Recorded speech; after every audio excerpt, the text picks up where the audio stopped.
आह्वान को सुजोग परिणत करिथिबा व्यक्ति डॉक्टर सुरेश हनगवाड़ी पद्मश्री 2026। 1963 मसीह जन्मित सुरेश हिमोफिलिया बी रे पीड़ित थिले। यह एक अनुवंशिक व्याधि जो रक्तर जमाट बांधिबा शक्ति कमी जाए। मो माँ मते पिंजर बंदी शुआ परी बढ़ई आहीपरी भाव में बढ़ी। जदि हिमोफिलियार चिकित्सा करा जाए नहीं किंबा सठिक चिकित्सा हुए नहीं तेबे गंठी रे बारंबार हेउथिबा क्षति स्थायी अक्षमता आनी पारे, विशेषकर पिलांक क्षेत्र में। डॉक्टर सुरेश निजे एही रोग रे पीड़ित थिले, तेणु से चाहूतिले जे अन्य हिमोफिलिया ग्रस्त पिला माने साधारण जीवन जीवंतु। मो मामू को प्रबल मुंडबिंधा आरंभ है। से डाक्तर को कहले मोर हिमोफिलिया अच्छी।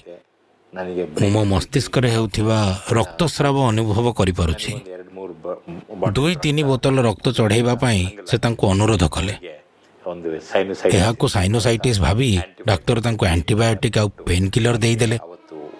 आउ सेही दिन ही हमको ओपीडी रु बाहर को पठेई देले। पर एक पार्क रे से असह्य जंत्रणा रे सोई मते कहिले एइथिपाई तोर डाक्तर हेबा उचित। सप्ताह परे तांकर मृत्यु होई गला। आउ सेतिके बेले मु संकल्प नेली जे मु डाक्तर बनेबी। डॉक्टर सुरेश एमबीबीएस आउ परे परे पैथोलॉजी रे एमडी कले। निजर प्रथम दरमारे से कर्नाटक रे प्रथम हिमोफिलिया सोसाइटी आरंभ कले। समस्या थिला जे औषध विदेशरू मगैबाकू पड़ुथिला, तेणु बहुत महंगा थिला। से पांठी संग्रह करने आरंभ कले, जा द्वारा बिना चिकित्सा रे कौनसी रोगी जमिति असुविधा रे न पड़ती। से समाजर समस्त वर्ग को एकाठी कले आउ तांकू एही कामरे योगदान करने उत्साहित कले।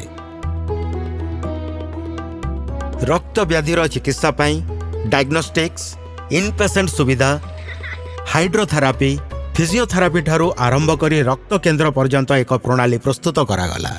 से परिवर्तन पाई लड़िले। हिमोफिलिया चिकित्सा अभियान रे सरकारी अंशग्रहण पाई स्वर उत्तोलन कले।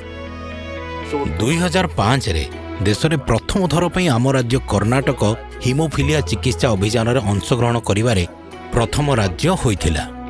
जेतेबेले करुणा आउ साहस भरा जीवनर कथा आसे तो डॉक्टर हनगवाड़ी हेउछंती एक उदाहरण स्वरूप।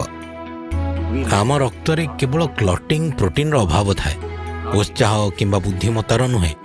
सठिक चिकित्सा द्वारा हिमोफिलिया पीड़ित आम पिला माने एही अक्षमता एवं जंत्रणारू मुक्त होई पारिबे। डॉक्टर सुरेश हनगवाड़ी पद्मश्री 2026। कोटि कोटि नमस्कार।